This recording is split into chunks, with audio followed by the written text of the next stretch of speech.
Fala pessoal, começou mais um episódio de O Passapode, podcast que carimba o seu passaporte com cada conversa por aqui. Meu nome é Lucas Sade, do Passaporte 201, e como você sabe, eu estou viajando o mundo em busca de visitar todos os 201 países do planeta.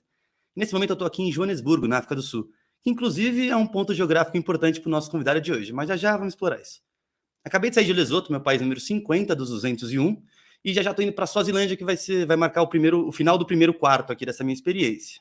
Mas esse podcast não é sobre mim, né? Começando os trabalhos, eu tenho a honra de chamar para apresentar esse episódio comigo um ícone do mundo das viagens, que já sentou do outro lado da mesa, já esteve do outro lado aqui do Passaporte, sendo entrevistado no Passaporte número 13, se não me engano, e que depois desse dia a gente começou uma conversa ali, eu tenho o prazer de chamar ele hoje de mentor. Léo Spencer, do Viagem Logo Existo. Vamos colocar ele aqui. Bom dia, meu querido. Fala, Boa Lucas. tarde, Fala, boa tarde pessoal. pra gente, na Boa verdade, tarde. né? Exato. A gente está quase no mesmo fuso horário. Eu estou aqui em Exato. Lisboa. Acho que você está uma hora na minha frente, né? Pelo que você falou. Uma hora na E sua frente, feliz sim. demais de te encontrar e de encontrar nosso convidado de hoje aí também. Maravilha.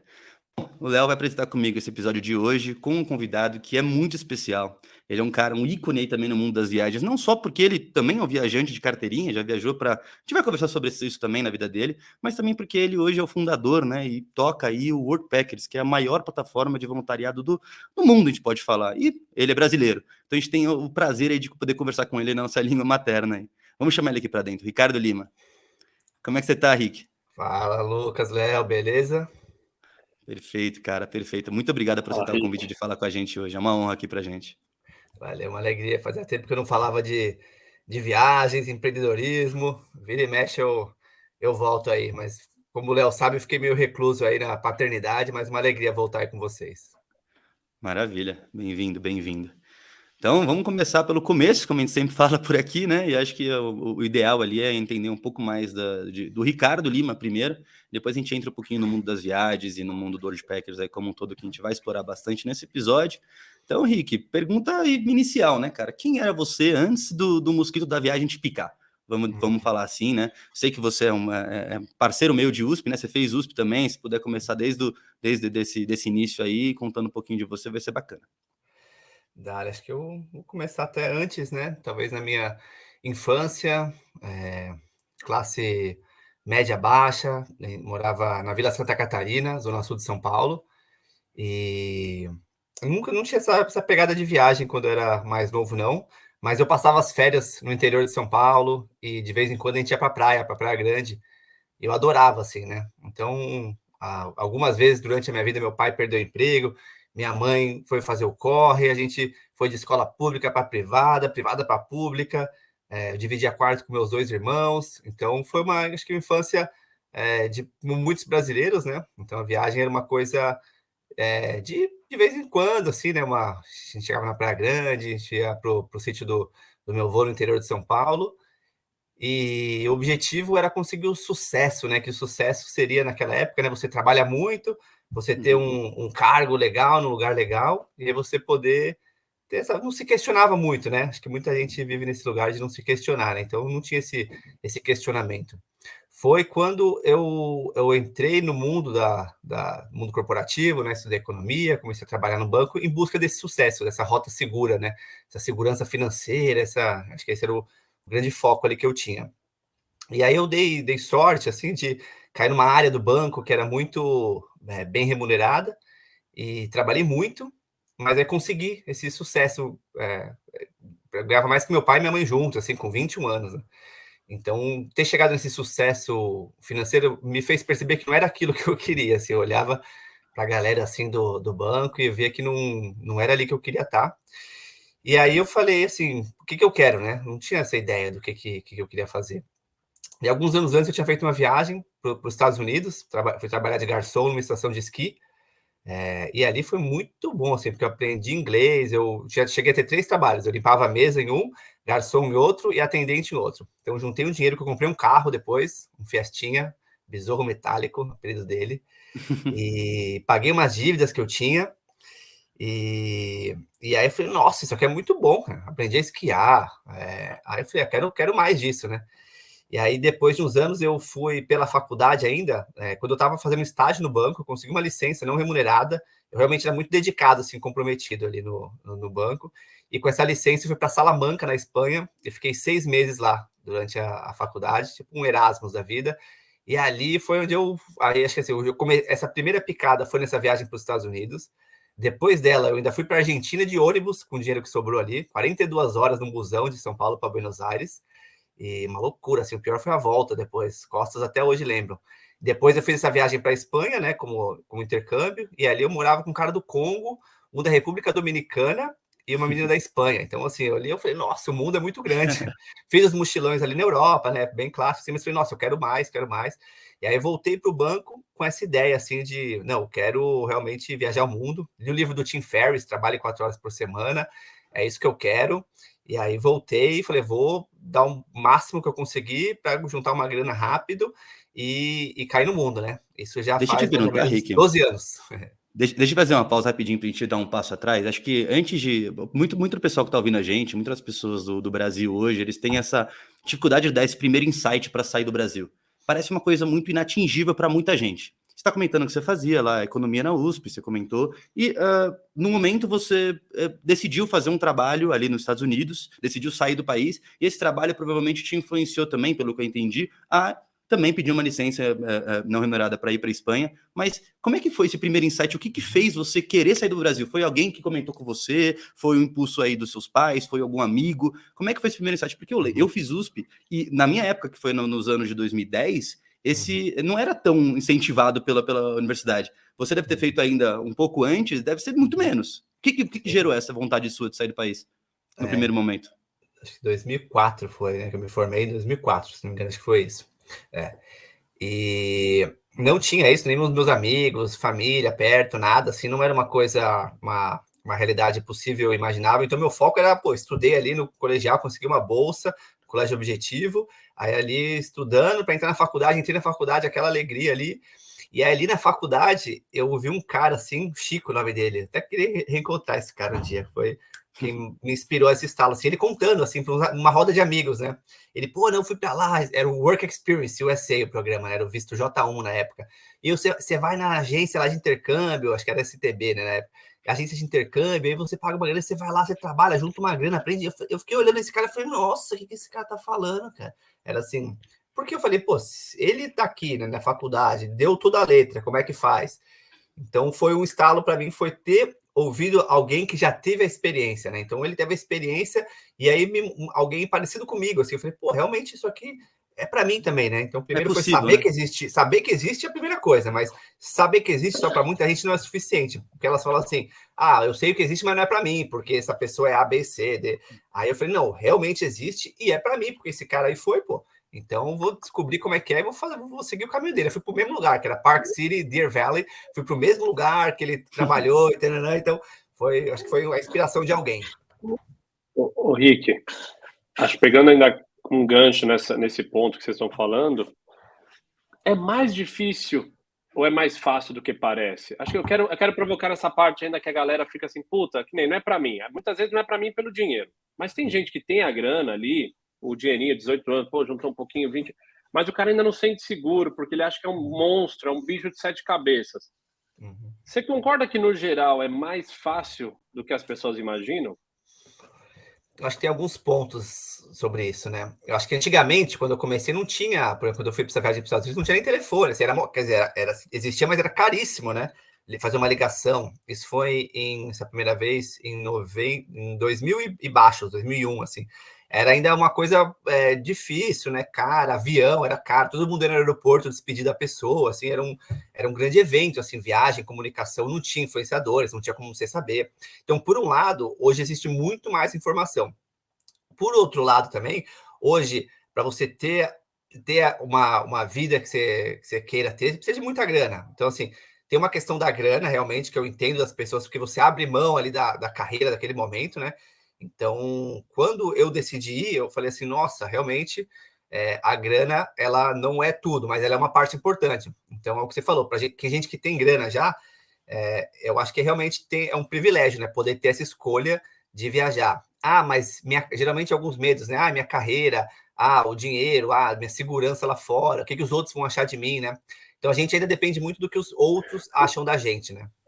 Mas, Ri, acho que eu estava falando uma coisa assim um pouco mais novo, que nem você falou mais uma coisa meio de Erasmus, uma coisa ali meio de entre aquele gap year ali, faculdade, trabalho, eu vejo, pô, até no meio da faculdade, às vezes tem a oportunidade de ir lá trabalhar na estação de esqui, mas tem uma coisa meio de, caraca, meu, é meio, pô, como será que eu vou chegar lá? Aqueles primeiros dias que são mais assustadores, na minha opinião, por exemplo, eles parecem mais assustadores do que realmente eles são.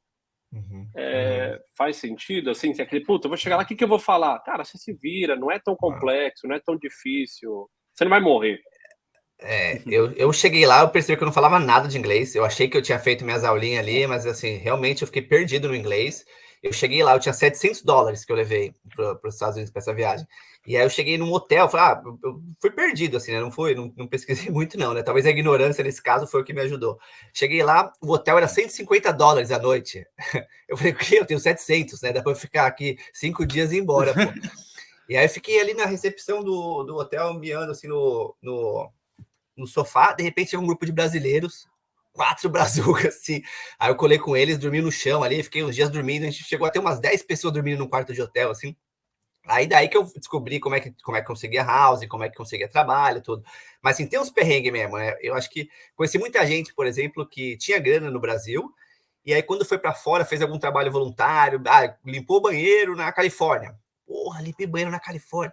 Pô, mas assim, você podia limpar o seu próprio banheiro também, né, mano? Então, acho que assim, no Brasil tem uma elitização, assim, do que, não, só viajo se for de luxo, pá, né? Viagem só no hotel, na alta temporada. Isso é caro mesmo, né? Que você bota ali alta temporada, hotel.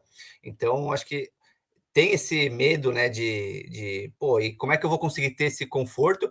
Mas tem um lance que, assim, pô, você tem que abrir mão de certos confortos. Quem viaja sabe, né? Você abre mão de certas coisas em troca de outras. E acho que tem algumas pessoas que não querem abrir mão de certas coisas, né? Então, acho que, na essência, a dificuldade depende de quanto você quer abrir mão de certos confortos, principalmente, né? Confortos físicos, mentais, emocionais, em troca do desconhecido, que para mim é toda a graça da viagem, é o desconhecido. Claro. Tem uns planejamentinhos ali que às vezes eu fazia, mas assim, a grande graça para mim era o desconhecido.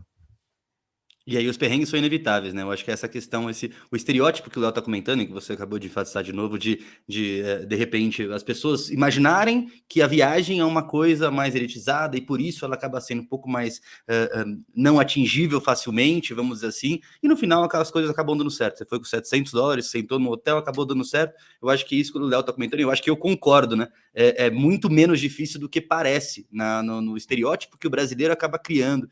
E todo mundo que vai e toma a iniciativa, tem a coragem de sair ali do primeiro passo, dar o primeiro passo, engatar a primeira, acaba conseguindo dirigir o carro ali, engatar as outras marchas. Eu acho que isso é muito difícil achar um caso de alguém que foi e voltou porque falou, não, é muito difícil para mim, eu não consigo. Eu acho que esse é o principal, né? O cara chegar ali e falar assim, puta, beleza, eu não falo nada, que nem você falou. Eu também, eu cheguei na Austrália, eu não conseguia pedir nada para minha hostmada, era assim, eu descobri que eu paguei $40 por um carro me levar na minha casa. Ele atravessou uma rua do aeroporto. Aí depois eu sempre fui a pé, mas eu não sabia. Pô, o cara chegou com a lanterna e falou, é aqui. Eu falei, é aqui? Tipo, eu pensei, né? Ele é aqui, eu sabia falar, né, pro cara. Mas eu quero dizer assim, que, pô, no dia seguinte eu já saí, já dei um rolê no bairro ali sozinho, fui até a praia. Pô, tava na Austrália, tinha Altazão, falei, vou surfar, eu ponho meu Discman. Tipo, aí você começa a ler as placas, começa a estudar, tipo, você vai rompendo as barreiras que muitas vezes, quando a gente está no Brasil, ou está na sua cidade, ou está lá no seu mundo, aquilo parece muito distante, muito complexo. Você fala, como é que eu vou pedir isso? Cara, entra, aponta, mostra o dinheiro. Tipo, você percebe que você tem muito mais recursos de comunicação, de empatia, do que às vezes você até imagina que tem. E acho que é o grande barato da viagem, né? Você volta e fala assim, porra, eu voltei a evoluir, sei lá. O cara fala, foi muito boa a viagem. Foi bom porque você descobriu um monte de recursos que você tinha, que talvez na tua vida ali você já dominava, você sabe falar o idioma, você vai no mesmo lugar, você vai no mesmo tal. Acho que é por isso que a viagem acaba sendo... Essas viagens, quando eu estou provocando, é uma viagem antes da gente ter dinheiro, antes da gente ter carreira, antes da gente ter uma condição. É aquela viagem que você fala assim, porra, nem sabia que tinha isso aqui no mundo. Nem foi você um pouco em Salamanca, assim, eu acho. Falar, caraca, Congo? Congo? Cara do Congo, legal pra caralho. Cara, assim, então eu vou falar uma coisa mais forte aqui. Eu acho que é essencial quem tem esse privilégio realmente de poder fazer isso, né? E nessa idade ali, jovem, assim, de ter para mim foi o que mudou minha vida. E o que eu vejo, assim, que mudou a vida de muita gente que eu conheço, né? foi essa oportunidade, essa possibilidade, né? Eu tenho vários amigos, por exemplo, que não foram e tem um arrependimentinho assim, pô, mas se eu tivesse ido, tô bem agora na minha carreira, tudo, mas, pô, aquela experiência naquela época da vida, então, eu acho que realmente é muito valioso, né? Não dá para falar, não digo que nada é obrigatório, né? Nem nada para ninguém, né? Não, ninguém tem que nada, mas eu sinto que existe para todas as pessoas algum tipo de viagem que é algum sonho, né? Algum tipo de viagem que é uma experiência que essa pessoa quer ter, se desafiar numa língua, num lugar, num esporte, e que às vezes por esse medo, né, da aceitação, da segurança, essa pessoa não vai, né? Então, indo pro lado assim, o que eu acho realmente é que quem está nessa fase assim, não fazer isso e ter a oportunidade, o privilégio de fazer e não fazer é um desperdício mesmo, assim, né? De vida, de tempo, de energia. Pelo menos para ver se você gosta ou não gosta, assim, né? Mas pelo menos para si, a menos que você fale assim, não, realmente eu não tenho vontade nenhuma, não tenho interesse nenhum. Mas geralmente tem a vontade, tem o interesse, mas o medo é maior do que essa vontade, né? Então acho que na essência é aprender a rebalancear isso, né? Pô, medo do quê? Qual que é o pior cenário? Se der tudo, o que vai acontecer? Assim, né? Começar a compreender esse medo de fato, né? A menos que a pessoa fale, não tenho vontade nenhuma. Aí eu acho que não tem que nada mesmo. Como dizem, né? Não existe ninguém que fala, eu desejo que eu tivesse viajado menos. Então, arrependimento de ter ido, no final a gente consegue. Bom, vamos seguir a linha cronológica que você estava comentando, Rick. Aí você foi para esse primeiro Work Experience aí pelos Estados Unidos, acabou depois conseguindo essa licença do seu trabalho e foi morar na Espanha, onde você comentou aí que foi picado pelo mosquito da viagem. E aí, continua. Eu lembro que eu pagava num apartamentinho, num quarto, eu dividi esse quarto, né, um quarto de 4 quartos em Salamanca, e eu pagava 150 euros. E na época eu tinha juntado o dinheiro do estágio do banco, assim, né, que dava ali para o suficiente para eu pagar esse apartamentinho, comida ali, né, cozinhava em casa, tinha tipo um bandejão lá, e night, né, eu saía muito para noitada, assim, lá. Foi uma experiência, assim, de pô, vou voltar, vou trabalhar no banco, e para mim a minha concepção de vida era essa, né, nessa época. Pô, vou aqui, tive essa oportunidade da vida aqui, vou ficar esses 6 meses aqui, nossa, vai ser maravilhoso, e depois eu vou voltar ali, minha vida vai ser... E eu lembro que no último dia eu chorei, assim, né, eu tava no Irish Rover, que era uma baladinha de terça lá, eu chorando, assim, eu falei, nossa, vou voltar para lá, para aquela vida, eu não vi outro caminho. E aí, nisso, o Tim Ferriss ali, eu lendo, aí eu comecei aí foi um outro mentor que me fez. Foi o Éder e a Fabi, tinha um blog antigo que chamava 4 Cantos do Mundo. Aí eu li um blog, caiu um blog post na minha, falando sobre volta ao mundo, viagem. Eu falei, nossa, é isso. Sabe quando você tem um estalo assim, tipo, é isso que eu quero fazer, é isso que é o meu sonho. Até então eu não sabia qual era, o que eu tinha vontade ali, né? Tinha alguns desejos ali, né? Mas na hora que veio um estalo grande assim, né? Até agora falando, eu arrepio, assim, de lembrar. Esse arrepiar mesmo, né? De falar, pô, o que me move mesmo? Então, nessa época foi isso. Aí eu falei, vou ficar mais aí no banco esse período. E aí falei, onde é que eu vou conseguir juntar o máximo de dinheiro nesse menor tempo? Aí fui para um outro banco que pagava mais, e era assim, ali não ia ter alma mesmo, ali era, tipo, dormir ali no escritório, não ia ter final de semana. Aí eu falei, não, eu vou encarar essa, porque, pô, esse sonho é muito grande, eu tenho muito essa vontade de fazer isso. E aí foram 3 anos viajando aí depois disso. Que ano que é isso, Ri? Só para saber, que ano que você teve esse insight aí do blog do 4 Cantos do Mundo, tipo... Isso é 2007, 2008? Que época que é isso aí da tua vida? Não, mais recente, 2011, 2010, 2011, por aí. Tá bom. Tá se identificando aí, Léo? Cara, não, a gente tem várias similaridades, né? Até que você falou da região da Vila Santa Catarina ali, eu cresci do lado do aeroporto ali em Congonhas, então, assim, é muito perto também.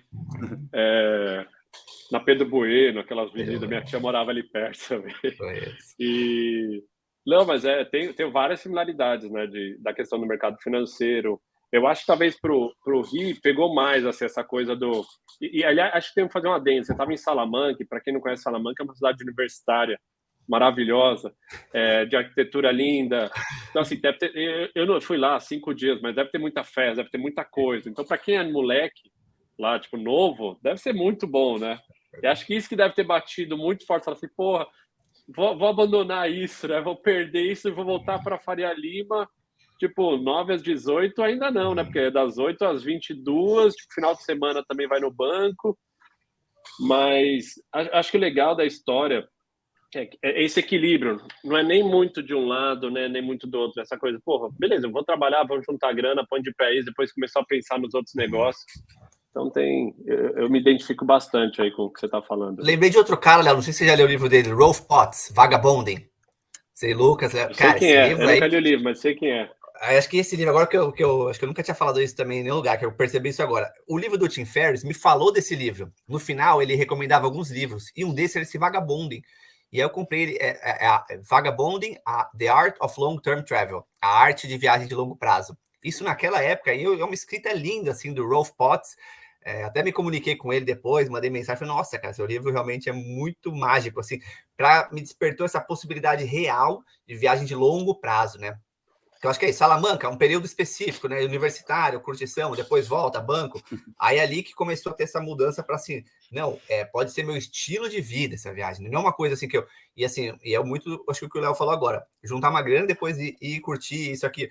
Não aquele modelo único, né? E esse modelo, o antigo único, pode servir para as pessoas, né? Carreira longa, né? No mesmo lugar, o casamento daquele jeito, e a vida toda planejada como foi esperado. Aí na aposentadoria eu vou curtir. Eu acho que para quem quer ter esse modelo, tudo certo também. Mas acho que tem muita gente que quer outros modelos e não via, né, essa realidade possível desses outros modelos, né?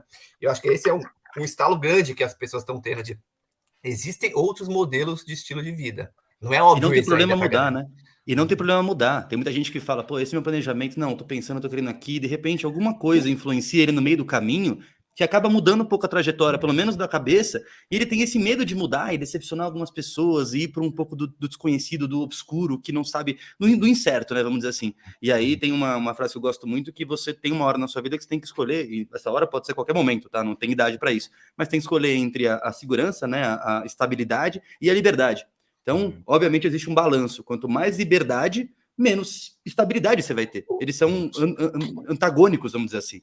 Então, você tem que achar o máximo possível que deixa você confortável. O quanto de segurança e estabilidade você quer, e você abrir mão um pouco de liberdade, ou vice-versa, para que você se sinta feliz. Não existe uma forma certa. Mas, ô Lucas, acho que nunca na história da humanidade a gente teve num momento tão propício para você achar equilíbrios entre esses dois mais saudáveis. De novo, para quem quer, né? Eu posso pegar o meu exemplo. Eu fiz 10 anos de devoção do mercado financeiro. Devoção, porque é o que você falou, cara. Você só pensa nisso. Tipo, o mercado exige isso. Apesar de sábado e domingo eu não trabalhar, eu levava 400 páginas de relatório para casa. Eu lia. Domingo à tarde, assim, das 2 da tarde para frente, eu não marcava nada, porque eu ia sentar para ler relatório, preparar e-mail, porque segunda almoçava na mesa. Tipo, eu tinha vida, mas é uma vida que alguém pagava a conta. Quem é? Pagava a conta era o sono, pagava a conta era o corpo, porque eu sacrificava isso para poder ter uma vida social com o banco. Beleza. Eu vou para o Viagem Logo Existo, na parte mais intensa. Não tinha dinheiro no começo, depois começa a ter dinheiro e eu tenho uma certa liberdade, quer dizer, tenho muita liberdade. Então, você acha que hoje, com o adjunto da internet, desses modelos mais híbridos, ficou mais fácil você estar próximo do que você gosta, sem ter que abrir mão tanto da questão financeira, sem tanto você ter que estar baseado numa cidade que você não é feliz. Tipo, tá mais fácil, não estou falando que é fácil, mas está mais plausível, está mais alcançável hoje do que 25 anos atrás, que era, cara, você quer ganhar dinheiro, você vai ter que sentar lá na Avenida Paulista e trabalhar.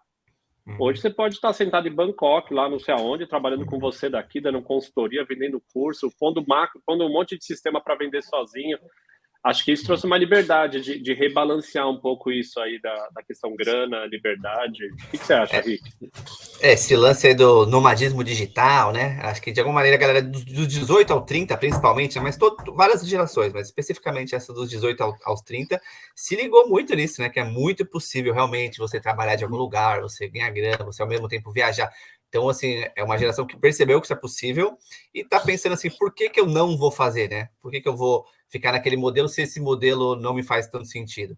Então, esse nomadismo digital surgiu com a internet, né? Surgiu com as plataformas. Tipo, não tinha Airbnb, né? Não tinha Uber, não tinha Worldpackers, não tinha várias plataformas que você pode e te ajudam a fazer isso, né? Então, eu acho que antes não era visualizado. Na minha cabeça era assim, vou ler o livro do Tim Ferriss, eu preciso ter um negócio que me gere uma renda passiva para que com essa renda passiva eu consiga ver minhas experiências. Acho que a gente está falando, vivendo, e essa oportunidade é muito mais universal do que a gente está falando agora, você não precisa primeiro acumular para depois fazer. Você pode fazer meio que os dois juntos, talvez você vai ter que se dedicar ali mais no sábado, no domingo, mas ao mesmo tempo, numa segunda, numa terça, você não vai fazer. Você vai abrir um pouco mão do conforto aqui, você vai focar menos você vai pensar na sua grana por hora. Então, você vai ter horas livres, você vai aceitar ganhar menos, mas você vai ter mais horas livres. Então, assim, esses pensamentos são novos, né? Não era... Meu avô não pensava nisso.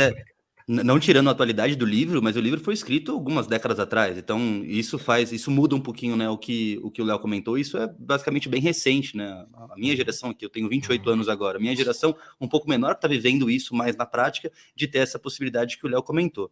Voltando aqui um pouquinho para a sua história, aqui para a gente tentar continuar a linha cronológica, ótimo sair dela, mas... Eu vou destruindo o tempo todo, eu vou jogando assunto, aí eu esqueço que tem que seguir uma linha. Não, fica à vontade. Ainda bem que o Lucas tá aí, porque eu esqueço também, Léo, senão eu já tava... Fiquem à vontade.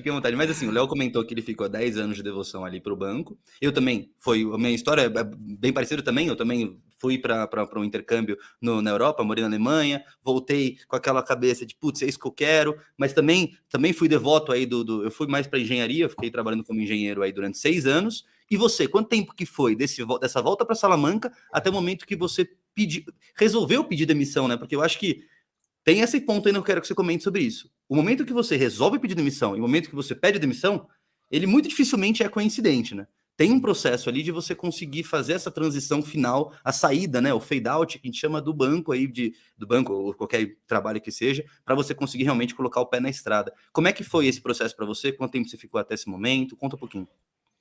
Eu tô me ligando agora que, na real, nesse momento que eu tava ali no último dia em Salamanca, na terça-feira à noite, e eu chorando lá do Nils Gladys e o John Lay. E eu chorando, assim, e é difícil chorar, hein, cara? Chorar, assim, pra mim, até hoje, infelizmente, eu gostaria de chorar mais, assim, mas tenho dificuldade, assim, de expressar o choro. E ali eu chorando, assim, falei, nossa, cara, tipo, eu tô chorando aqui. Então, ali, acho que para mim foi uma coisa de... Talvez lá no fundo mesmo, a decisão mais interna possível, talvez foi ali, que eu falei, não, eu quero mais disso, assim. Aí voltei para o banco, né, tinha esse privilégio, essa oportunidade de voltar dessa licença, e aí eu falei, não, agora eu vou ralar muito, então eu já estava decidido ali, eu vou juntar essa grana e foi. Daí foram 2 bônus, foi um ano e meio, mais ou menos, que eu fiquei, aí eu mudei logo para um outro banco, então foram dois bônus nesse banco novo. Falei assim, a hora que chegar nesse número, nesse lugar, nessa data, eu vou parar. E aí eu lembro que eu decidi internamente, eu conversava com algumas pessoas, ninguém acreditava, porque era um cargo muito bom, numa área boa, num momento muito bom, tudo conspirava a favor, eu ficaria assim, né? E aí, eu internamente tinha decidido, algumas pessoas, um ou outro acreditava, mas a maioria achava que não. Meu pai falou, você tá louco, cara? Que você tá falando? Como assim, cara? Então, assim, muita gente realmente não fez o menor sentido. Fez depois de uns anos, eu vejo, quando eu ia relatando da viagem, aí a galera, nossa, agora eu entendi. Mas até então era inconsequente, louco, pô, desperdiçando uma baita oportunidade. E realmente era uma baita oportunidade. Eu sou muito grato pela vida mesmo, por ter conseguido estar ali, mas eu sou muito grato também por ter conseguido perceber rápido que não era aquilo que eu queria, assim.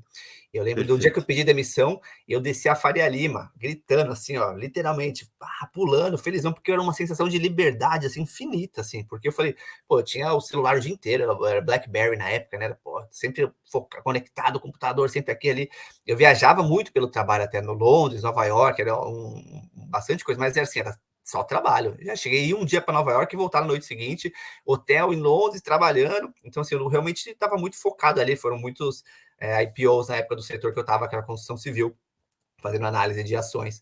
Então, dali eu falei, nossa, essa liberdade total. Então, pedir demissão não foi fácil, porque na hora H vem aquela tentação, não, mais um ano, mais um bônus, fica mais um pouco. E vários estão até hoje, eu vejo vários amigos meus que naquela época que eu falei, não, no ano que vem eu vou sair. Então, até hoje, então, olha para trás, às vezes eu me arrependia, eu falava assim, puta, eu devia ter ficado mais 2 anos, teria juntado mais uma grana e do mar.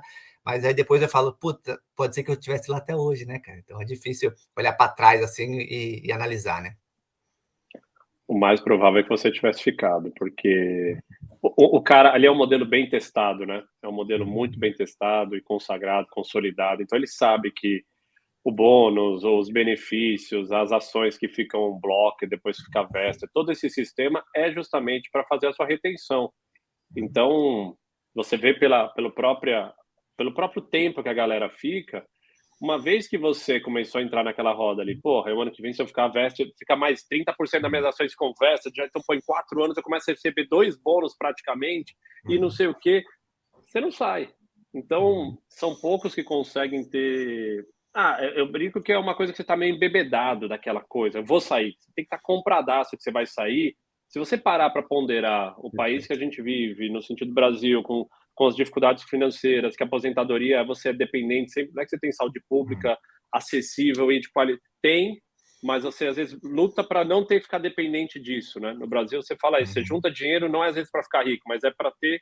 Porra, eu preciso de uma operação, às vezes eu preciso ficar 2 meses, eu consigo pagar aqui no meu convênio. Aí você fala, porra, eu tô saindo disso pro incerto, que não é que você tá trocando, né, Rick? Vou sair e vou montar um projeto. Tipo, o World Packers, até onde eu sei, veio um pouco depois dessa história, né? Ali você só saiu para viajar. Total. E aí você pega a galera e fala assim, como assim? Como? Hoje acho que é mais fácil, mas naquela época, acho que ainda 10 anos atrás, dava tilt na galera, né? Foi. E aí, tanto, eu mandava uns e-mails, né? Na época era dos e-mails, era do WhatsApp, com umas fotos da viagem. De vez em quando eu não levei celular, não levei nada, nem máquina fotográfica, eu comprei no caminho. Mas eu não levei nada mesmo, assim. E aí eu escrevi uns e-mails de uma lan house, né? Da época das lan houses, com umas fotos, tipo relato da África, relato aqui de morar acampado na França. A galera, assim, ó, tanto é que da minha faculdade, uns 4 pediram demissão depois, porque aqueles e-mails, aquelas fotos, a galera até hoje fala, tem uma foto, eu ficava assim, uma foto estava no elefante, mano, um cara mó tempão depois, porque realmente era uma coisa, como você tá falando, era muito diferente, assim, né, muito, ainda é, né, mas assim, e não tanto quanto já foi, sei lá, 30 anos atrás, mas eu lembro que sair dessa experiência que eu estava tendo para viajar a longo prazo pelo mundo, nesse círculo que a gente vive aqui no Brasil, era muito, muito raro, né? Sem dúvida. E acho que só para finalizar, Lucas. Manda bala, manda bala. E como não tinha Instagram, acho que hoje em dia com o Instagram, até o Facebook, TikTok, ficou muito mais normalizado essa coisa de você conhecer os lugares do mundo. Então você fala Bali, você tem um monte de gente. Pô, Maldivas, acho que entrou de 2020 lá, tem um ano que Maldivas ficou muito forte no Brasil. Todo mundo tem uma visão do que é Maldivas. Mas acho que 10 anos atrás, pelo menos assim, 10, 12, você falava Bali, Havaí, Tahiti, era meio quase tudo a mesma coisa. O cara pensava numa ilha, tipo... Hoje você tem uma noção mais clara de onde a onde no mundo. Acho que a galera ficou... O Instagram ajudou a galera a trazer uma noção geográfica de destinos. Então, a pessoa tem uma visão do tipo, em Londres tem a London Wine. Mas acho que 10 anos atrás você falou, você mandar uma foto no elefante, falar que tava no Sri Lanka, os caras falaram, caralho, ele vai morrer, o cara tá no Sri Lanka, coitado. Não tinha um pouco? Parecia mais exótico do que é hoje, né? Não sei se eu tô ficando velho, mas tinha essa sensação, pelo menos. Boa pergunta. O que você acha, Lucas? O que você acha? Eu não vivi Você que é nessa mais época, novo, então, o que você acha? exatamente. Assim, para mim, eu tenho mais a visão, mas eu ainda sinto muita, tá? Ainda sinto muita barreira, assim, geográfica da pessoa entender, assim. Eu ainda, quando comento... Bom, eu tô nesse processo de visitar países que muita gente quase nunca ouviu falar. Ontem mesmo eu fiz um post no story no Instagram, comentando que eu tava indo pro Lesoto, a galera... Que é isso? Que é isso? É um país? Nunca ouvi falar, não sabia do que... Então, acho que ainda existe muito, assim. O que você está comentando são destinos até um pouco mais famosos ainda. Mas, cara, o mundo é muito grande, né? Eu sinto que existe muito isso com destinos que você vai ver as experiências que você... Como você disse, Rick, acho que isso eu me identifico muito, cara. O desconhecido é o que traz mais prazer para o viajante que realmente está sentindo a viagem, não o turista, vamos dizer assim, né? Vamos tentar separar esses dois personagens. Quem tem no turistar, conhecer um pouco o mundo ali, vai para Paris, ver a Torre Eiffel, é maravilhoso, eu não vou negar isso. É outro tipo de curtição que eu também amo. Mas pra gente que tá fazendo uma viagem, você como fez, o Léo como fez, eu como tô fazendo, o primeiro passo fora do Brasil mais longo, você ir pro desconhecido, você ir para um lugar onde ninguém nunca nem ouviu falar, você entender como funciona a vida, você entender o que tem ali de diferente, isso para mim é o tesão do viajar, sabe? É o que me dá realmente o prazer. Então eu ainda sinto que existe muito isso. Deve ter muito menos do que era no passado, porque obviamente a globalização na internet deixou muito mais acessível. Mas ainda tem bastante, ainda acredito que tem bastante. As pessoas, quando vão viajar, descobrem muita coisa ainda e têm esse acesso muito no dia a dia, muito mais do que antes de pisar para fora do Brasil. Porque como o próprio Rick comentou, dói, né? Sair da zona de conforto dói, é dor. Você sair é contra-intuitivo, né?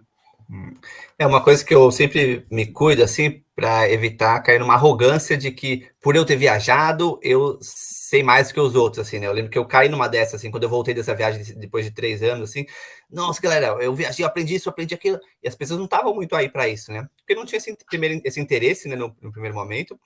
E também uma coisa que eu tenho tomado cuidado, eu entendo esse ponto do viajante versus do turista, né? Mas a gente sempre vai ser um turista, cara. De alguma maneira a gente tá lá de fora, por mais, eu acho que o que a gente busca são experiências com essa expressão que eu gosto muito, que é simplicidade voluntária.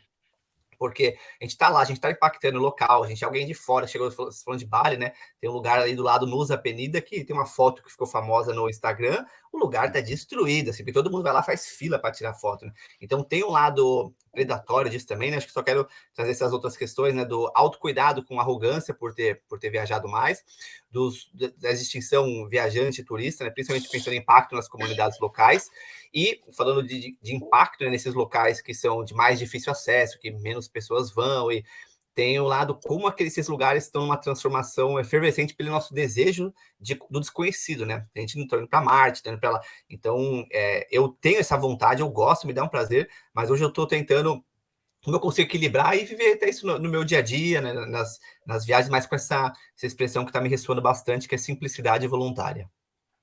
Bacana.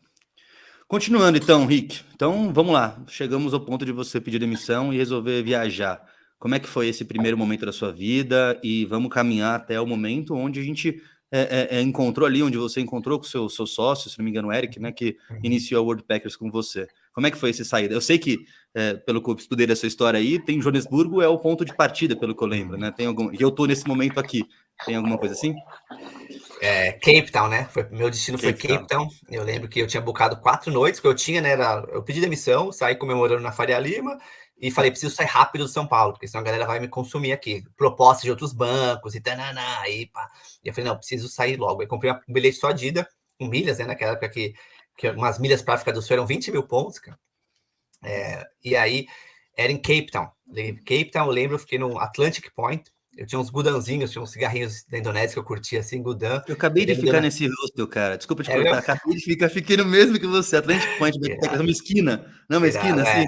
Era No mesmo maravilhosa, lugar, cara. Que legal. Irado esse pico. E aí foi além desse pico importante. E tinha gudan lá também ainda, Lucas? Não, eu levei em São Paulo. Eu trouxe eu achei alguns lugares da viagem, cara. Eu lembro que era achei um gudanzinho, achei um na Tanzânia uma época. E aí eu tava nesse hostel, aí lá, o que eu vi nesse hostel ali? Uma placa do Basbus, não sei se ainda tem aí na África do Sul, Basbus. Tem, né? Porra, irado, eu peguei um mês de Basbus. E aí ali eu vi também o Overland, que era a Cássia, que foi uma outra viagem que eu fiz, foi de Johannesburg até Nairobi pelo Overland.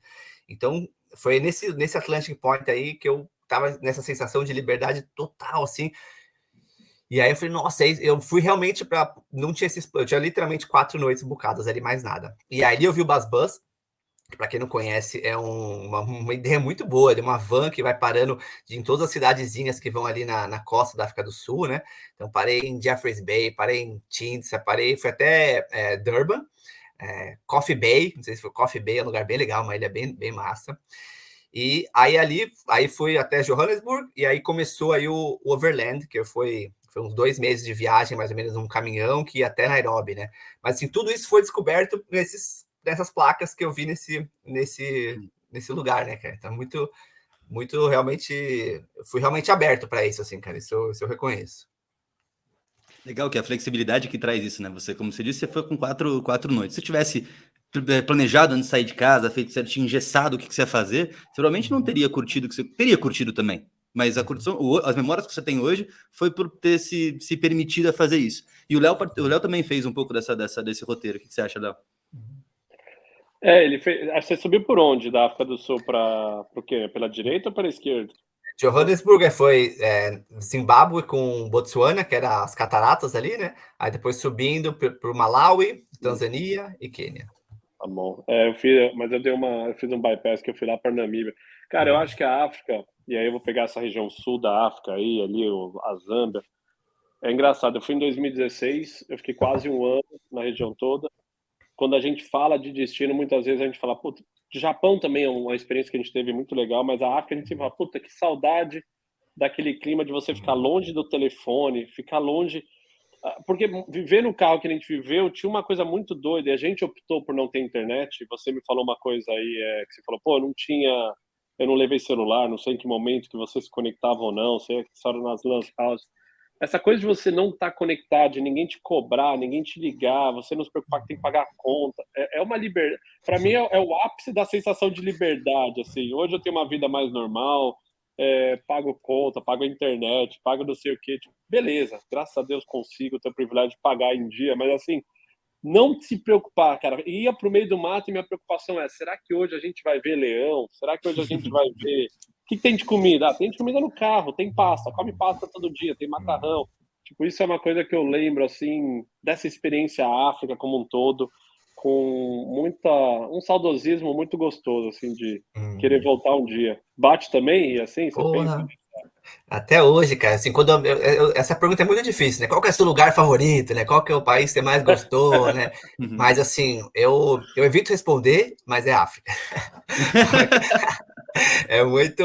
Pô, foi mágico. Talvez porque foi o meu primeiro destino. Talvez que, assim, uma vitalidade muito grande, assim. E aí, assim, eu fiz os safaris e tá de frente para os animais e tá, assim, num lugar que me sempre quis ir, eu sempre tive essa vontade, sempre tive esse sonho de ir para lá. Então, foi meio que para mim uma realização de um sonho, assim, para mim, cada um vai ter um lugar que, nossa, ali é muito... A Índia também é outro lugar que me marcou muito, assim, porque foram lugares que me transformaram muito. Talvez o que eu mais goste seja o que as transformações que esses lugares trouxeram para mim. A África, de ver aquilo, aquela alegria, aqueles lugares, aquela natureza. Na Índia, uma coisa ali mais mental, assim, mas foram os 2 lugares que mais me transformaram. Talvez, acho que é isso que eu estava buscando, uma transformação mesmo, né? Assim, eu me via nessa vida, né, da rotina, do apego. Por muito tempo ainda eu não tinha celular, nada, eu ficava só nas lan houses mesmo. Fui comprar um celular depois de uns 6 meses de viagem, assim. E aí, essa sensação dessa desconexão total, que eu acho que eu nunca vou ter mais na vida, né? Ainda mais com a paternidade, com a empresa, tudo, mas eu tenho muita saudade dessa sensação de, nossa, assim, de sem calendário, sem nada, era assim, ó, é mágico, realmente. Não sei se é possível viver assim hoje em dia mais, né? Mas naquela época foi mágico. Acho que é possível. E queria fazer uma pergunta a mais aí, pegando carona nessa explicação toda. Você acha que isso é o mais próximo de uma sensação plena de liberdade? Foi ali na África que você teve isso, ou você teve em outros momentos de...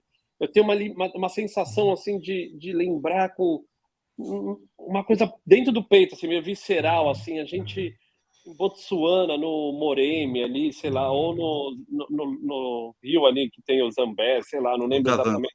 Pô, a gente dando cavango ali no cavango. A gente ali, porra, vendo elefante. A minha preocupação era, tipo, será que tem 18 elefantes ou tem 20? Tipo, assim, não contar, mas olha lá, tá vindo mais 2, olha que tesão. Tipo, e você ficar brisando ali assim, cara, falar, caralho, a natureza, olha o elefante. Tipo, uma sensação de que eu não tenho hora pra nada, eu não sei que dia da semana que era, eu só precisava comer e beber água, tipo, e o resto eu tava lá só contemplando, assim, uma coisa meio transformadora, assim, eu diria. Concorda, em partes? Viva.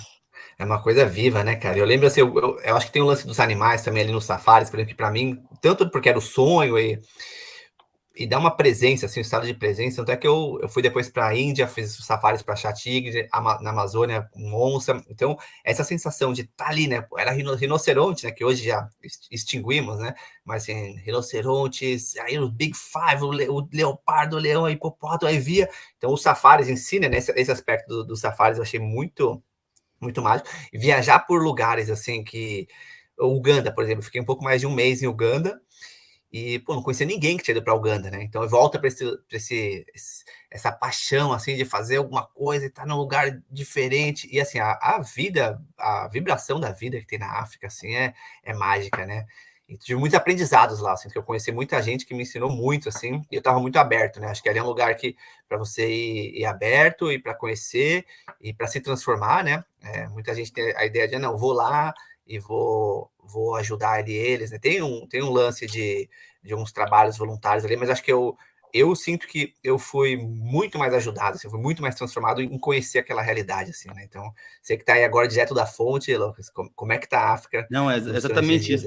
Eu vou até ilustrar para quem está ouvindo a gente só com áudio, não está vendo como vídeo. O Léo estava comentando, falando sobre isso, perguntando se o Rick concorda, e o Rick ouvindo, ele basicamente estava concordando com a expressão, que ele estava com o olho fechado, assim, realmente sentindo saudade. E eu aqui no momento, nesse exato momento, vendo qual privilégio que eu tenho de estar aqui. Então, obviamente, cara, obviamente, para mim eu tô sentindo exatamente isso na pele. Eu já também sou muito feliz de ter viajado por bastante lugar aqui na vida. Eu tô no meu projeto nos 50, mas esse meu país 84 que eu já tô. E nesse 84 não tem nada parecido com o que eu vi aqui na África. Não é pelo, assim, é a vibe do lugar, assim, é o que esse lugar emana. Ele emana uma paz, uma alegria, uma natureza que eu não encontrei em nenhum lugar, assim. Para não falar que eu não encontrei em nenhum lugar, para ser bem sincero e honesto comigo mesmo, a Islândia também me mexeu bastante. Mas, assim, como um todo, a África eu tô muito feliz de estar aqui. Eu tô com uns planos aí, exclusivo na tela, hein? Spoiler, tô com um plano de sair daqui no dia 18 de setembro. E tô pensando muito, muito forte em estender.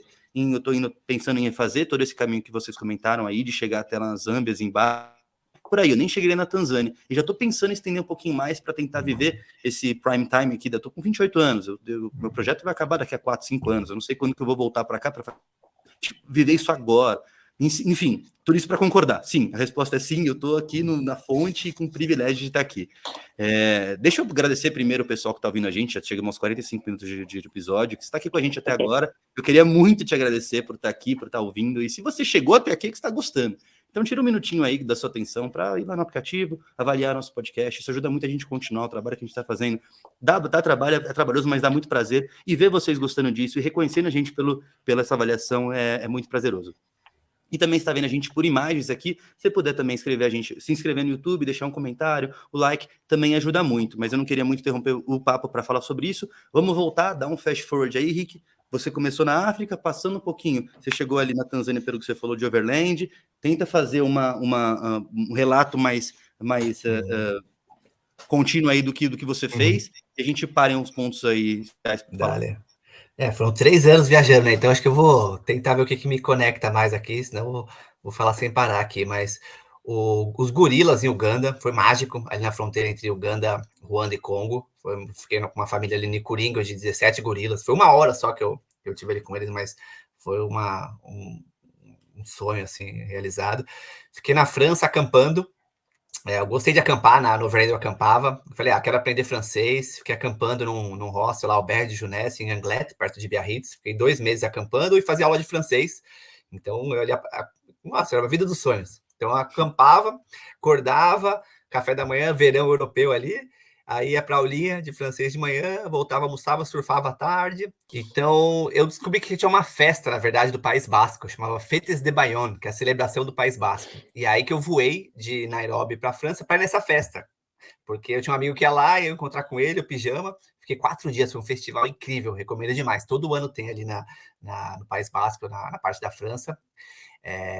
E aí de lá eu descobri Anglet, que é uma cidadezinha linda, muito charmosa, que tinha surf, que aí eu aprendi francês ali, fiquei acampando, foi maravilhoso. Depois viajei, encontrei uns amigos para viajar um pouco pela Europa, depois fui para o Marrocos, e Marrocos foi lindo, porque ali eu praticava meu francês, que a galera ali fala francês também, fiquei 1 mês ali, num lugar que chamava Taghazout, altas ondas também, surf e francês.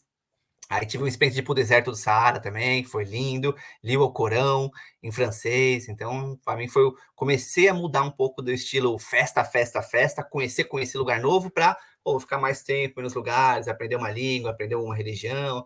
Aí dali fui para a Turquia, aí fiquei 1 mês e meio na Turquia também, que é um país maravilhoso, que eu adoro demais, a Turquia. Depois fiquei um bom tempo na Índia, aí também sou Laos, Camboja, né? Mas a Índia foi um que me marcou muito. Fiquei ali num ashram, aí entrei naquela rotininha meio meditação, yoga, vegetarianismo, então foi bom ter experienciado isso também. Fiquei 1 semana em silêncio, aí Coreia do Sul, rever amigos, Rússia, enfim, foi muitas coisas aí, cara, da viagem é muita coisa vivida, né, cara? E o tempo você viajando é muito intenso, né? Então, eu sinto que descrever experiências não consegue significar o que representou naquele momento, né? Que eu tava me sentindo muito vivo. Tinha altos e baixos, né? Tinha momentos de saudade, mas assim, meus maiores preocupações era para onde eu vou depois, né? Eu realmente me estressava com isso às vezes. Não, para onde que eu vou depois? Se eu for para tal lugar, não vou conseguir ir para outro. Esse era o meu maior problema. E aí, você, nisso, já estamos em quantos anos de viagem aí? Você está comentando aí, você começou na África do Sul, que ano? Isso aí é quando? Cronologicamente, onde a gente está? Foi de 2011 a 2014, essa viagem aí. E aí depois eu fiquei quase 2 anos sem vir para o Brasil. Aí depois de um tempo na Rússia, eu vim para o Brasil, falei, não, eu vou voltar. E aí não bateu. Eu senti que não me senti conectado, acabei ficando menos de 1 mês. Falei, não, quero mais, assim, não queria voltar. Tava meio assim, voltei bem perdido, assim, na verdade. Eu achei que eu estava muito encontrado, mas eu acho que eu não me adaptava a nenhum lugar, né? Aconteceu foi que eu falei, não, eu quero viajar mais. Então, eu sinto, olhando para trás, que ainda não estava completo o meu ciclo de viagem. Eu ainda queria viajar mais, né? Então não tinha por que eu parar ali. Aí fiz mais fiquei no Chile, Bolívia, fiquei pela América do Sul, Argentina, e até ir para San Diego. Aí foi quase um ano aí entre a América do Sul e San Diego. San Diego foram quase 6 meses aí, 3 meses no hostel, né, onde a gente começou o Worldpackers, e 3 meses numa van. Quando a gente já começou o Worldpackers, a gente foi para uma van e ficava trabalhando de café. Então chegamos aí na parte do Worldpackers, a gente está falando aí de mais ou menos 2014, quando você voltando para o Brasil, subiu um ano ali pelo continente americano até chegar em San Diego, costa da Califórnia, ali, costa sul da Califórnia, e aí de lá veio a ideia veio antes, agora vamos virar a página aí do nosso episódio e começar a falar do Worldpackers em si. Comenta um pouquinho. Eu cheguei lá depois de 3 anos viajando, né? Então eu tava com muita energia. E eu reencontrei o Eric, que é um amigo de infância, surfista. Ele já chegou até competir, Léo. O Eric já chegou a competir da Praia Grande. E a gente passava tempo junto, né? Na infância. E aí ele meio que saiu do Brasil na mesma época que eu, para aprender inglês nos Estados Unidos. Percebeu que ali ele não ia aprender inglês, escolinha só tinha brasileiro, na casa de família ele não tinha assunto com ninguém, e aí ele começou a voluntariar no hostel e ficou voluntariando no hostel. Então, eu reencontrei com ele, ele me chamou, eu estava em Lima, no Peru, ele falou, vem para cá, vem pro você vai curtir, e aí eu voei para San Diego, eu já tinha ido uma vez para San Diego na época do banco, e adorei a cidade, e aí eu fui voluntariar no hostel dele, né?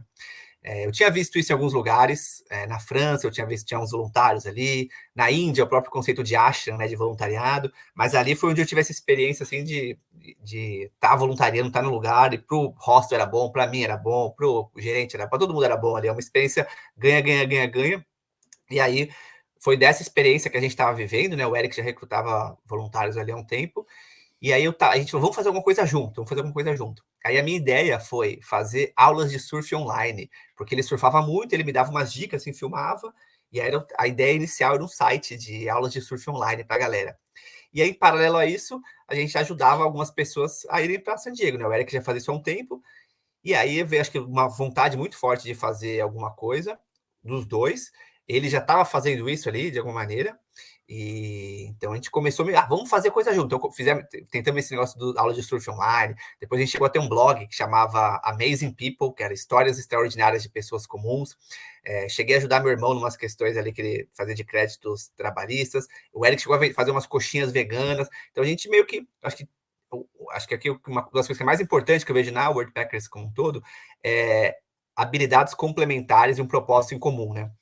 Sozinho eu jamais teria conseguido fazer a Worldpackers, ou o Eric, ou o João, nosso sócio, assim, é uma coisa muito construída junto, assim, né?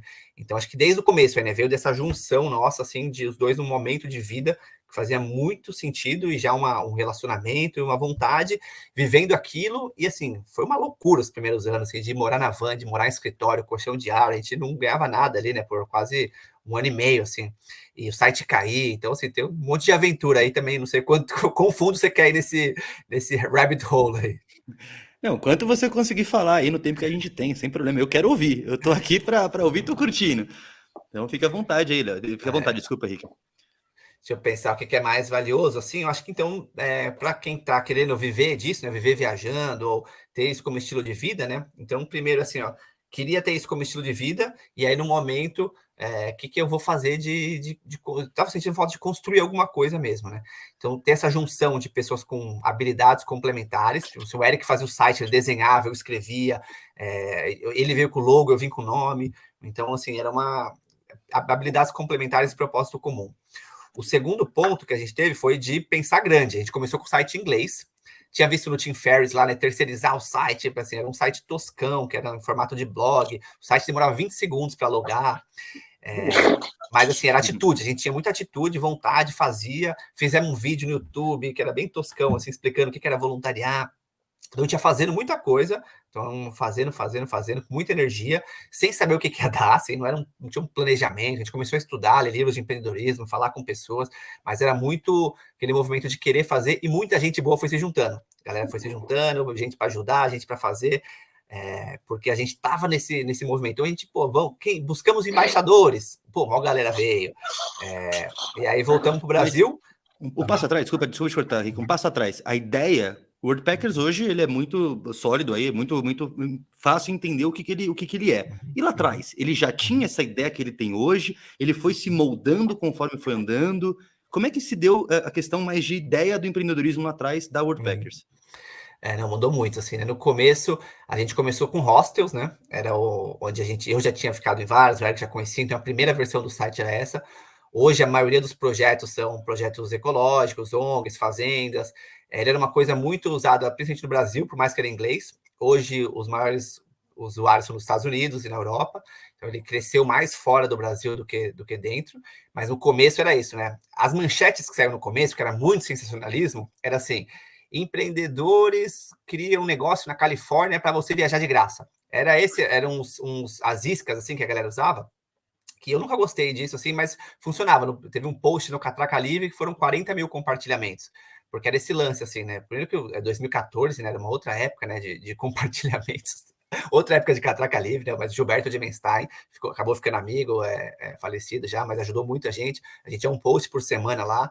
Mas a ideia veio dali, vamos fazer o site, fizemos o site, ele demorou uns 3 meses, fizemos um vídeo no YouTube, fizemos uma página no Facebook.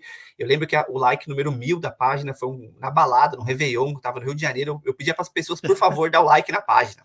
Então, assim, era uma coisa de... Hoje, quando eu olho para trás, era muita loucura, assim, o que a gente fazia, mas era uma vontade grande, e energia, né, e vontade mesmo, cara. Acho que assim, acho que um aprendizado que fica aqui é fazer coisa que tem vontade, assim, né? Se eu olhasse para trás, eu teria feito mais planejamento, teria feito as coisas com mais planejamento, mas na época o que eu tinha era vontade, cara, né? Assim, e vontade e capacidade de improvisar, acho que é o que mais vale para quem tá nessa vibe de querer fazer coisa, assim. De novo, acho que eu puxo aquele papo lá do começo. Nunca, no momento da humanidade, foi tão fácil você fazer por você mesmo, né? Aquela coisa do yourself.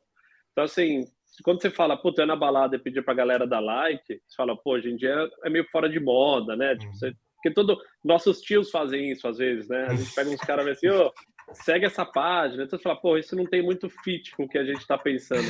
Mas acho que a mensagem por trás é muito mais da persistência, da garra, de novo, da mesma coisa que te embebedou de você sair do banco e largar e falar assim, quero pôr essa merda de pé e tá aqui os rostos, liga pro rosto, o que eu falo? Não, fala aí, vamos falar alguma coisa, e que tem, vamos pedir pra galera curtir, tipo, não dá pra ter essa cabeça hoje, que você tem estrutura, o time de marketing, um monte de coisa, e falar, lá atrás era guerrilha, né, cara? E quantos negócios não nascem assim? Sim, sobrevivência mesmo. É mais amor, é amor, né? Vontade, sobrevivência, resiliência, paixão, e aí buscar conhecimento, né? Então hoje tem muito, assim como viajar tem muitas oportunidades, né, de conhecimento, de pessoas que já fizeram, empreender também, né? Então tem livros, tem palestras, aí entramos numa incubadora de startups, né? A gente nem sabia que era uma startup, até que a gente começou a procurar. Quando o site caiu, a gente falou assim, não, precisamos de alguém, é um site, galera, precisamos de alguém que entenda de tecnologia, né? A gente não entendia, e a gente foi em hackathon, ia em evento, até a gente conheceu o João, que é nosso terceiro sócio, conhecemos nessa incubadora, Startup Farm, que ali também mudou bem o jogo pra gente, a gente conheceu ele, aí o site e o app, né, ficaram muito mais parecidos como estão hoje, né, mas já faz 8 anos isso, né, e aí ganhamos o Demo Day, né, teve uma apresentação, a gente ganhou, aí jornalistas, mídia, investidores, isso também gerou um burburinho que ajudou a gente a andar também, né? Então, acho que o Catraca Livre deu um primeiro salto na gente e depois a Startup Farm deu outro salto, né? Então, acho que ao longo da jornada, eu vejo a jornada assim, é uma subida com várias descidinhas, assim, né? Então, às vezes, tá indo, pá, e cai, né? E essas descidas, elas duram um tempo, aí depois sobe mais um pouquinho, desce. Então, é bem altos e baixos, mas a vontade de seguir, a gente continuava fazendo, ia atraindo, e juntando, e a galera ia ajudando. Então, acho que foi muito um movimento coletivo, assim, construído. Deixa eu fazer uma pergunta, Rick. A gente, assim, não é uma fórmula, né? Mas vamos tentar dividir aí a parte do empreendedorismo em 3 grandes fases, que é a ideia, onde você tem a ideia de fazer uma coisa, coloca o projeto em prática e depois vira realidade. Realidade que eu estou dizendo quando realmente se torna um negócio sólido e você fala, deu certo o projeto, agora está rodando. Quanto tempo que durou desde a ideia para virar o projeto e do projeto para virar a realidade? Vamos dizer, dividindo nessas 3 fases aí. Eu cheguei em San Diego no meio do ano de 2013, né? 10 anos agora, que legal. E aí, mais ou menos nessa época que a gente está agora, agosto, o conceito deve ter começado aí, as conversas, né, com o Eric. Lá para setembro, a gente deve ter começado o desenvolvimento. Os vídeos, Foi bem a gente rápido, lançou então. muito rápido, que a gente lançou em fevereiro de 2014, 4 de fevereiro de 2014, o lançamento do site já, né? Já tendo construído o site, já tinha as páginas de redes sociais, e era só nós dois, né? Fazendo tudo ali. E falando com os anfitriões, e aí começou a ter esse movimento depois de mais gente ajudando, mas foi rápido, a gente colocou de pé. Qual que vai ser o nome? Pensei numa lista aqui, e o logo, faz o logo aí. Então eu acho que muita gente hoje tem muito preciosismo quero fazer tal coisa, e o logo, e a marca, e a agência. Não, mas eu não consigo porque eu não tenho tecnologia, não, porque eu não tenho dinheiro. É ir atrás, fazer, né? E seja aprender a fazer, né? Igual o Léo, quando você se dispõe a aprender alguma coisa, eu acho que é lindo também. Ou, juntar com gente que sabe fazer, mas eu acho que tem, assim como viajar, tem muitas desculpas para gente que tenha vontade, mas o medo é muito maior. Empreender também é a mesma coisa. Tem vontade, mas o medo é muito grande. Né? Então, como desmistificar esse medo, conhecimento, atitude, qual jogo que você vai jogar, quanto que você vai se expor ou não.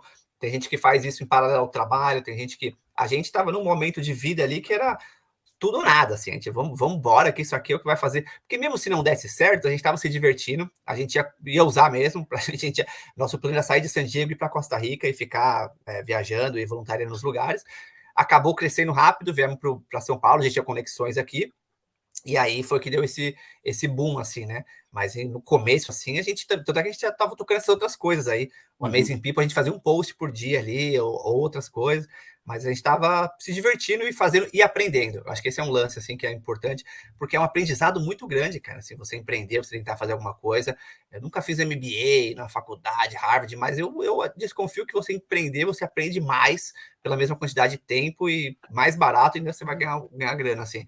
Nada contra quem faz também, mas eu acho que também é uma das coisas da vida, tipo viajar, empreender. Quem tem vontade, acho que algum momento da vida vale tentar, assim, né? Pelo menos, nem que seja para ver que não é para você, mas pelo menos tentar ali, né?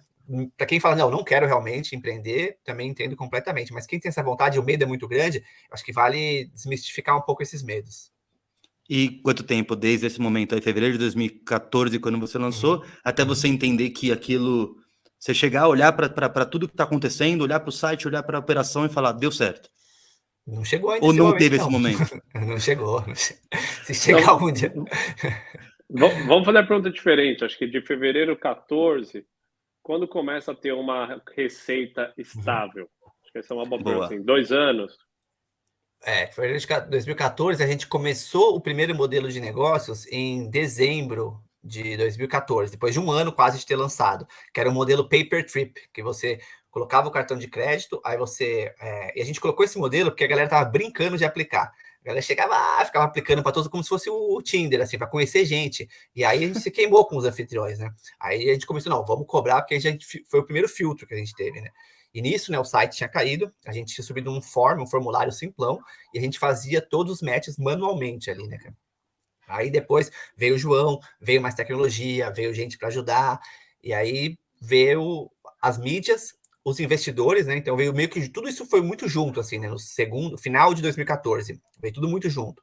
Então começamos com esse modelo de negócio, recebemos investimento e começamos, aí contratamos gente, fomos para o escritório, né? Então era casa, a gente morava numa casinha na Vila Madalena, eu, Eric, a galera ia lá.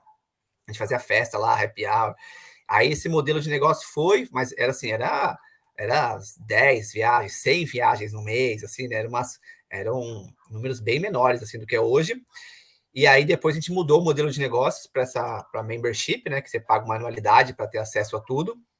Mas assim, mesmo hoje não é uma coisa recorrente, né? As pessoas usam uma vez, usam depois de um tempo, mas não é igual um serviço que você está usando todo sempre, assim, né? Meio que etapas da vida, assim, né? Por isso que eu não acho que existe num modelo de negócio igual o nosso, esse deu certo, né? É sempre assim, a gente tem que continuar fazendo nosso trabalho, impactando, melhorando a plataforma, falando, porque é uma coisa contínua de atingir mais gente ficar sabendo dessa possibilidade, né?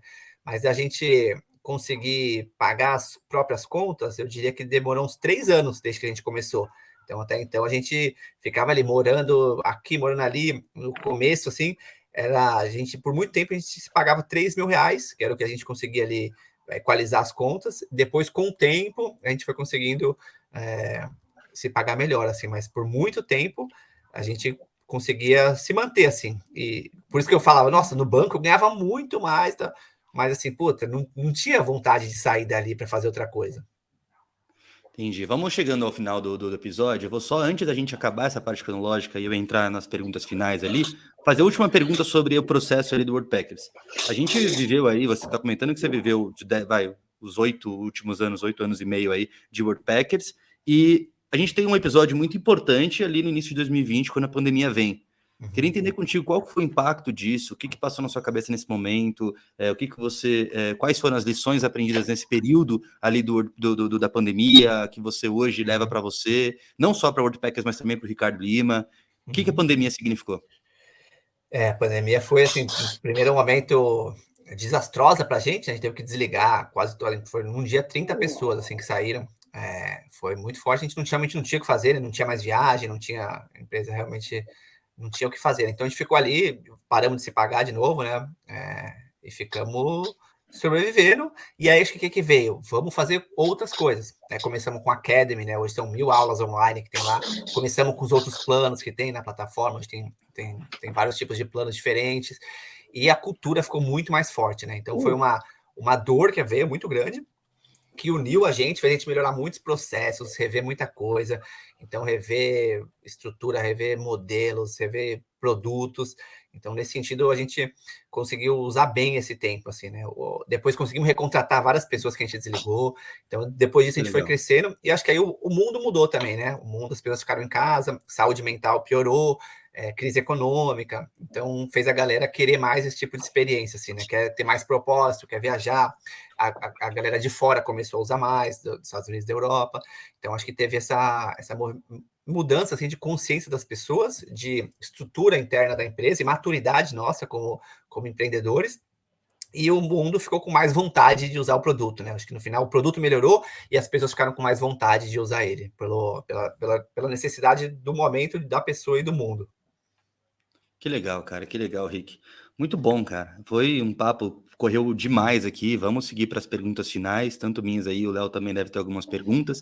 Eu só quero te fazer uma pergunta inicial, que a gente passou por todas as facetas aí na cronologia, desde a de trás do Ricardo. A gente falou, não que elas não se misturem em alguns momentos do tempo, mas a gente falou do Ricardo estudante, do Ricardo que foi trabalhar lá nos Estados Unidos no resort, depois a gente falou do Ricardo que estava fazendo intercâmbio, voltou para o Brasil, Ricardo no mundo corporativo, depois esse Ricardo que fez essa viagem e depois o Ricardo empreendedor, que imagino que seja até hoje. Mas eu quero te fazer a pergunta mais objetiva para você responder. Qual que é o Ricardo de hoje? Quem que é o Ricardo desse momento e o que você vê para ele daqui para frente? O Léo já sabe a resposta, o papai já sabe a resposta. Outro evento que mudou muito minha vida foi a paternidade, né? Faz 2 anos. Então, hoje eu tento equilibrar, né? Eu gosto muito de viajar, gosto muito de empreender, gosto muito de autoconhecimento, práticas, esportes, né? E família, né? Então, hoje eu vejo que eu já fui muito extremo, né? Pô, eu quero viajar, só viajar. Quero empreender. E agora eu estou buscando, acho que tá alinhado com o que eu gosto, que eu quero, com a minha autenticidade, e tá vivendo, gosto de surfar, mas também não estou surfando tanto igual eu surfava, gosto de ler, mas não estou lendo tanto. Então, hoje eu faço um pouco de tudo.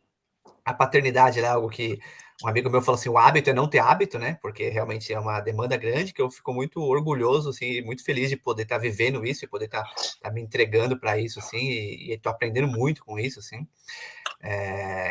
E hoje eu moro em Florianópolis, gosto daqui e faço algumas viagens, estou indo para Nicarágua em breve, mas eu vejo hoje que é equilibrar um pouco de tudo. Trabalho, com as viagens, com a família, com os esportes, né, com o autoconhecimento. Acho que essa é a fase que eu tô hoje. Maravilha. Léo, finaliza com a sua pergunta aí final e depois eu vou para os padrões para a gente encerrar o episódio. Lucas, eu não sei quais são os padrões, talvez eu esteja roubando uma delas, mas manda bala, fica à vontade. A gente não fugindo do tema da viagem, tem algum lugar que você ainda quer ir, assim, que você fala, pô, assim, eu sei que a vontade, que nem a minha, é conhecer todo, eu gosto de ir para qualquer lugar, mas tem um que fala, porra, Léo, que nem eu nunca fui para Havaí. Havaí é um lugar que eu gostaria de ir, por todo o misticismo do surf, eu desde moleque vi a pipeline, backdoor, ficava pensando como era o North Shore lá de Oahu, e depois descobri que uma onda é do lado da outra, daqui nem no Brasil, que você pensa em baleia, camburi, pipeline é do lado de backdoor, que é do lado de off the wall, você fala, caralho, não, é só a bancada, Tipo, isso ainda me provoca de umas viagens que eu quero fazer. Tem um destino que você fala, porra, Léo, queria conhecer? Okinawa, Japão. É uma ilha ali Boa. do Sr. Miyagi, e também tem surf ali também. E eu vi um filme que chama Megan, que é óculos em japonês, há muitos, muitos anos atrás. E mostra um pouco de Okinawa ali.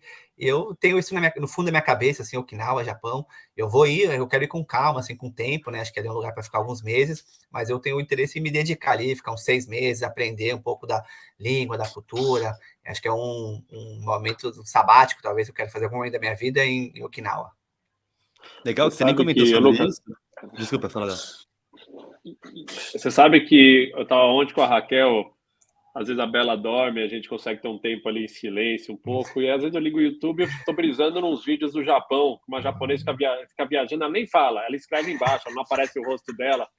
E Okinawa, em 2020, nós íamos para a Tailândia, e de Bangkok tem um voo direto para Okinawa, se não me engano, e a gente tinha planejado fazer uma região da Tailândia que a gente não conhece, que é central, e depois íamos para Okinawa, e eu tenho no meu Google Maps, tem mais 2 ilhas para cima, cara, tem umas cachoeiras, tem altas, porque ali é o Caribe, né, uma coisa meio caribenha, a água clarinha também, tem acho que a maior concentração de gente com mais de 100 anos, se não me engano, Okinawa, no É isso que eu ia mundo. falar. Mas tem que tomar cuidado com furacão, na época de setembro, acho que agosto ali, mano, é devastado a Mas vocês região. não foram, então, Léo? No final vocês não foram? Não, pandemia, fiquei aqui. Pandemia. Aí acabei não indo. Desculpa, Lucas, te cortei aquela Não, hora, é isso mas que eu ia falar. Eu ia falar exatamente isso. Okinawa é a ilha do mundo onde tem a maior expectativa de vida. Então, Legal. o pessoal lá é realmente um pessoal bem mais idoso. Muito legal. Ricardo, vamos lá, cara. Primeiro, mais uma vez, agradecer. Eu queria que você finalizasse esse episódio falando 2 coisas para o pessoal que está escutando a gente. Primeiro, a maior lição que você aprendeu em todos esses anos viajando, nesses muitos anos aí. E depois, uma mensagem final, que podem se misturar essas duas respostas, tá? Uma mensagem final, aquele empurrão que, de repente, a galera que está escutando a gente precisa, um incentivo, uma provocação, enfim, o que você queira dizer aí para o nosso espectador. Eu sinto que às vezes a gente fica buscando a maior coisa, né, a melhor lição, né, a coisa mais importante, ou melhor, ou maior, né? Eu acho que é mais nos pequenos detalhes mesmo as coisas, sabe? Quando eu vejo assim as coisas que aconteceram na minha vida, o cara que eu vi lá que foi para os Estados Unidos e por causa dele eu fui, o blog post que eu acabei lendo ali e acabei descobrindo que viajar pode ser isso. Tal pessoa que me falou da Fêtes de Bayonne que eu acabei na França. Eu acho que assim as pequenas coisas às vezes a gente menospreza ela e fica buscando o dia a dia mesmo, né? As coisas do dia a dia, né? Os pequenos momentos ali de o que me arrepia, né? O que Porque eu acho que assim, não existe esse mapa, né, da vida. Existe muita gente vendendo isso, né? Tipo, faça isso e tal coisa, e tal, e tal, e tal. Tem muita gente vendendo muita coisa, né? É mais internet, né? É um mundo realmente que tem muita informação, e às vezes a gente se perde nas informações, mas eu acho que é importante se conectar com aquele lugar, assim, que brilha o olho, que dá aquele arrepio, que, nossa, isso é o que eu quero, sem descuidar ali das outras coisas, né, dos relacionamentos, né, da saúde, do trabalho, assim, mas assim, o que tá chamando, né? Então, para mim, algum momento foi a viagem, algum momento foi empreender, algum momento foi família, algum momento foi essa cidade, então, minha vida foi mudando muito, né, e às vezes eu tenho uma saudade de uma casa que eu não tive, né, aquelas pessoas que nunca saíram do lugar e tem ali. Mas eu vejo que para mim é o que funcionou. Então não existe perfeição, o ideal, assim, sempre vai ter, você vai fazer uma coisa e vai abrir mão de outra. Não existe o momento perfeito para fazer as coisas, né?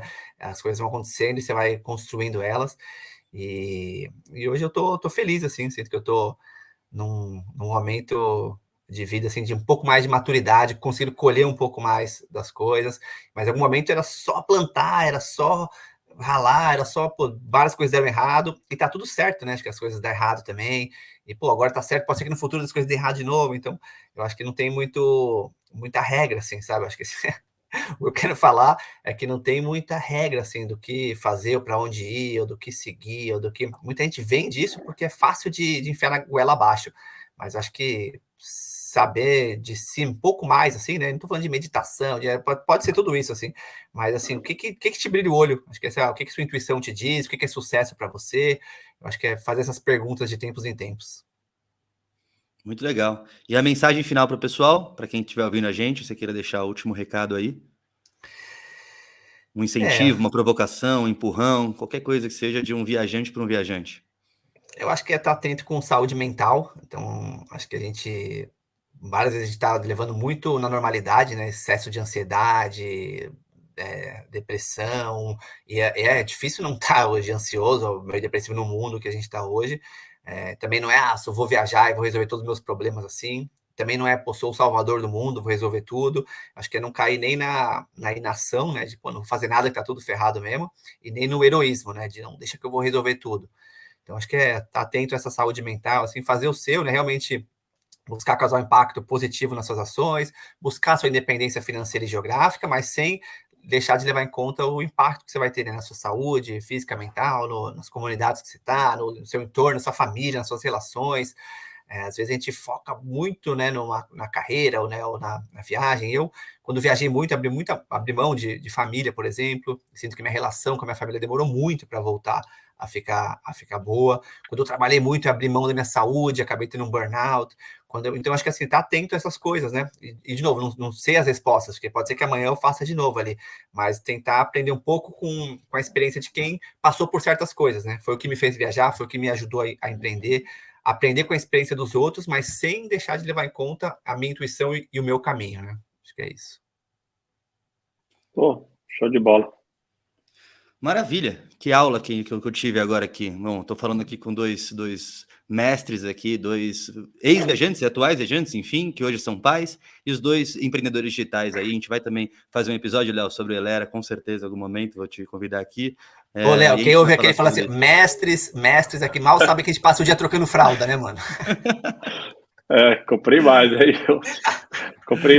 Agora vai beber, tem filho novo chegando, mano. Já comprei até outros tamanhos. Puta merda. Daqui eu já vou pegar essas prateleiras, vou furar essa parede aqui, vou pegar a furadeira. Isso que restou para reunião.